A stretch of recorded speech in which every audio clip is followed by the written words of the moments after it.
Hey folks, this is a quick tutorial on how to cheat and beat the very popular Flappy Bird game. I've been playing it for about a week now and it has totally consumed my life. The concept seems pretty simple at first. You just sort of tap the screen to keep the bird alive, going through the obstacles without touching anything. And of course, I'm sure as you know, that is a lot easier said than done. But if I can do it, trust me folks, you can do it. So I'll just jump right in here and pay attention to the technique that I use. It's really about the technique on beating this game. So I'll start off and just pay attention because you can miss it.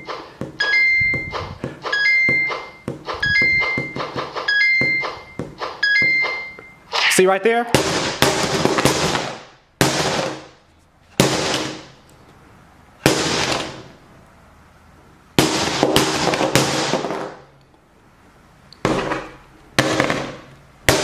Hit it some more.